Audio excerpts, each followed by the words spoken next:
This is the only fat loss advice you'll ever need. It's not about what to do, but it's about how much and when to do it. And when to do is and how much you need to do is a very personal preference that you need to be aware of, and it's through a system that only fitness coaches are knowing of that can help you. So it's also something that has been hitting from 90% of the people. So in today's video, this is the first time I'm going to share how my clients are getting results where they are at the heaviest weight they've ever been. They are impacting their health. They have no confidence talking with clients, doing presentations, and they've been in a yo-yo cycling of losing weight and gaining weight for decades. So I'm going to help you today.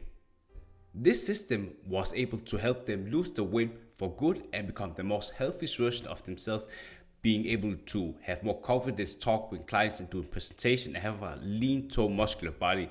And that is also what is called predictable fat loss. And that is something that 90% of the people are not aware of. But before I also share what unpredictable fat loss advice is, that is just you need to make sure that you hit the subscribe button, turn on the bell to get notified whenever I'm making a new video about weight loss advice every single week.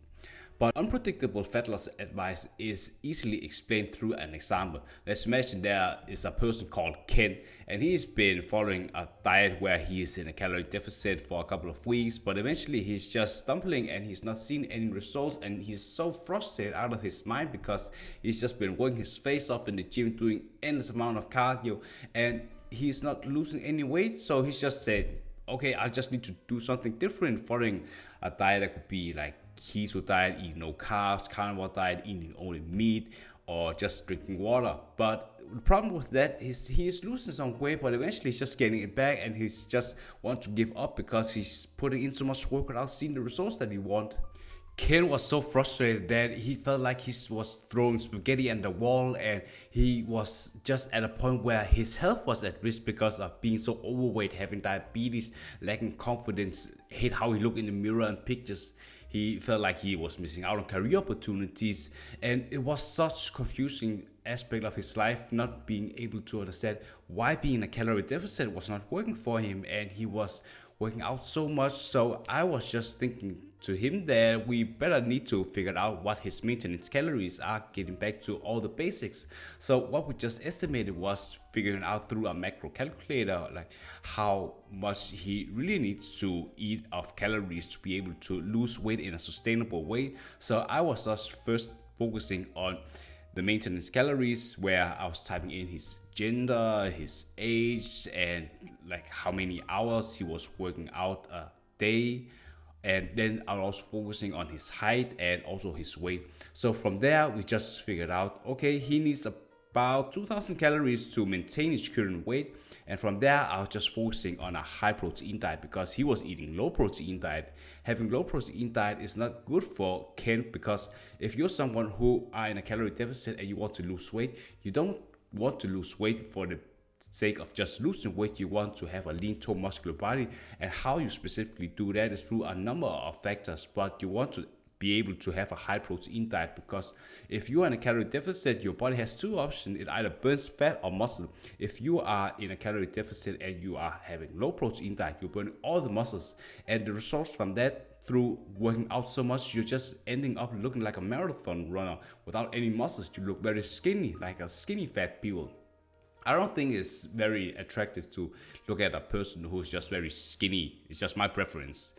And then when you have a high protein diet where you get 45% of your daily calories come from protein, you are burning all the fat and keeping all the muscle. But you also, of course, also need to have focusing on your strength training.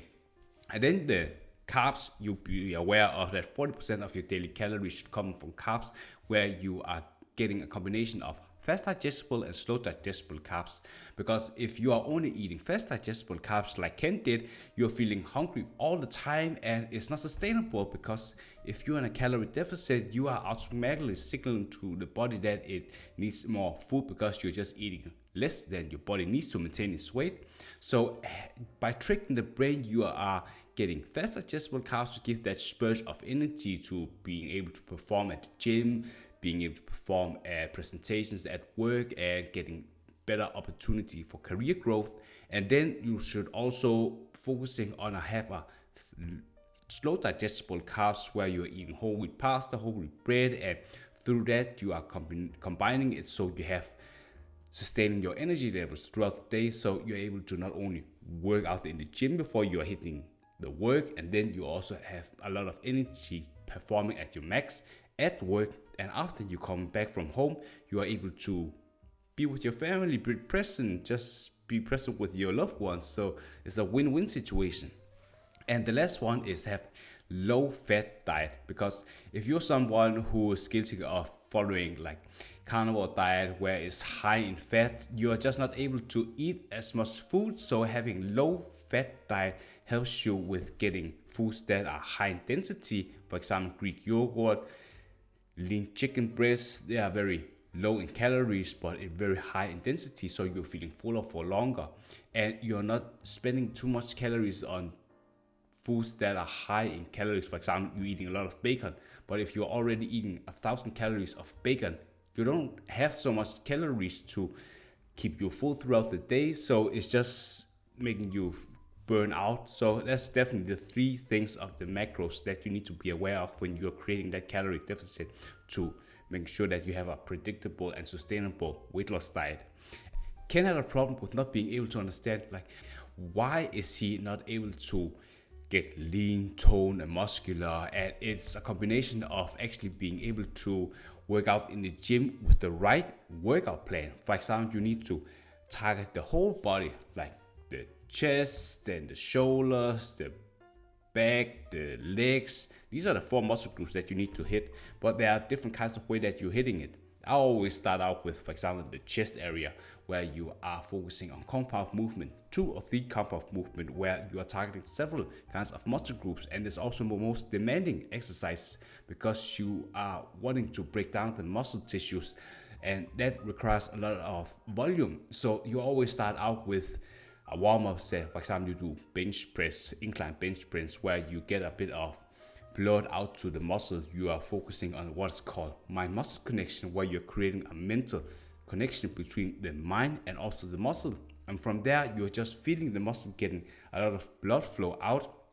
And then you are increasing the weight. Let's say that you are 10 kilos now, then you increase that to 12.5 kilos and you perform 10 to 12 reps, always 10 to 12 reps, and always 1 to 2 reps before failure, because that means that you are pushing yourself to the limit, and that's also helping you promote a lot of muscle growth. And then you are resting like 60 seconds. So this kind of way where you are performing a warm-up set and then you're increasing it with like 3 sets for every compound movement, and afterwards you are feeling tired and you're going over to isolation movements where you already hit the chest from the front here, like the upper chest, then the mid chest, and then the lower chest, and then you go over to isolation movement where you are using cables to target the mid chest or the lower chest. And you can Google that, could for example be cable flies.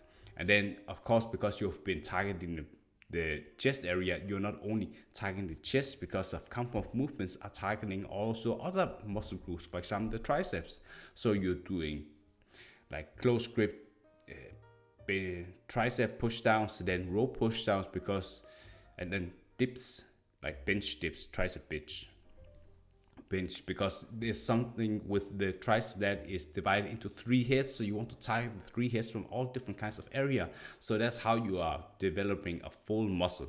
So that's basically just the workout part. And from there, Ken was also having a lot of problem with not being able to perform cardio because he was so tired, and sometimes he was also very tired to work out with the strength training. So I always recommend that you are starting with your workout with the strength training, where you're putting all the energies to build as much muscle as possible, because the more muscle you are building, the more. What is your biggest takeaway from the video so far? Just comment below and let me know. The more beautiful your body will look when you have actually removed all the fat around it. In order to have a lean toned muscular body, you need to build up a certain amount of muscle groups, where it could, for example, be the shoulder part, like you are hitting all the 3 heads of the shoulders. Then you have a upper chest that's very defined, and then a wide defined back that's like a hourglass figure. Then you have some big beautiful thighs, and then it's solely about be in a calorie deficit, and then you lose fat around the whole muscle. So all the fat around the muscle is just being reduced. So there's more, like only the muscles are being shown. So there's the less fat there's around the muscle, the more it looks like it has a lot of toneness. And then you also want to focusing on the cardio. I always recommend 4 cardio sessions on a stationary bike or a cross trainer after you've been working out with a 120 or 150 heart rate, because you are using cardio to accelerate your fat loss. It shouldn't be the primary tool for fat loss. That should be created through a diet. So focusing on the cardio definitely can help you accelerate your fat loss even more, like 20 minutes after you're working out, so you are able to lose weight even faster. And for example, there's also something called steps. I always have a step app downloaded and have my phone on me, so I can count the many steps I have throughout the day that I need to complete. For example, I always start out with 6,000 steps, and then I spread out through the day. Instead of taking the car to the gym, I'm going to the gym and taking several walks throughout the day. At work, I always go for walks, for example. And another thing you want to be aware of is that someone like Ken, he's just been doing different kinds of things all the time. That is like different kinds of workout, different kinds of diet. So if you are doing like someone like him, you are not able to track your progress.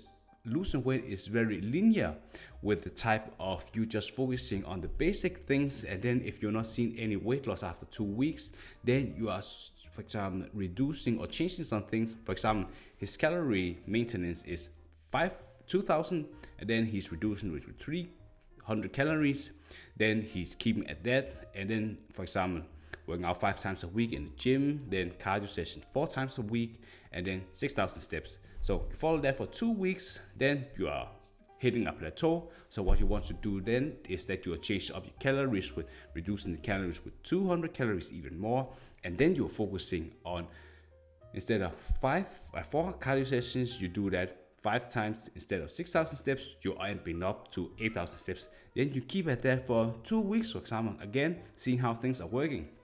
And it's not about always focusing on the scale, because that can definitely just confuse you. Weight loss and fat loss is just very difficult and also different. Weight loss on the scale is just seeing that how the number is going down, but fat loss is tracked through several kinds of things. I always recommend that you are focusing on the scale firstly, that you are hopping on a scale Monday morning after you're taking a dump, and then you are weighing yourself without drinking anything or eating anything. You are weighing yourself naked, because that's just the most accurate way to track your weight.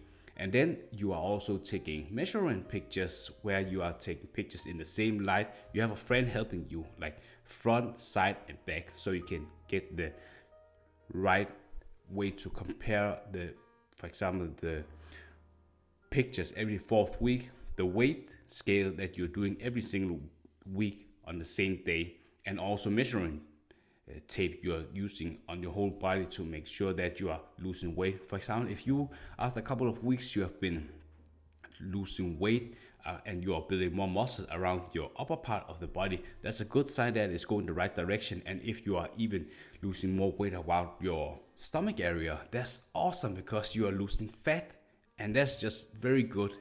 So these are some of the things that you want to be aware of when you're trying to lose weight, following a very basic way to work out, doing cardio, and eventually you'll just have focusing on tracking your numbers, always tracking your numbers. When I go to the gym, I always have a notepad where I'm writing down the exercise, the reps, and if I'm not able to increase the set or the reps all the time or the weight, then I'm just making a note there. Okay, I tried my best to increase 2.5 kilos, but I failed. Then I just make a note for the next time that I probably don't need to increase it as much, just stick with the same weight. So that's basically just what I'm doing. And also have a watch on you where you are taking a look at how much your rest is. I'm always focusing on 60 seconds, because that's enough to have a lot of intensity when you're working out.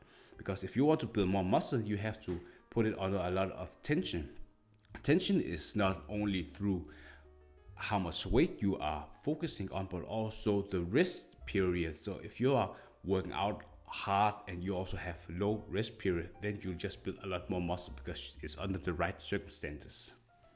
But if you're someone at your heaviest weight and you really want to lose the weight for good and become the most healthy version of yourself, and just like with the transformation pictures of me and my clients in the beginning of the video, there's actually a link in the description and also in the comment section where you can book a call with me, and we'll see if we are fit to work together, and we'll see how we can help build a game plan for you to lose the weight for good.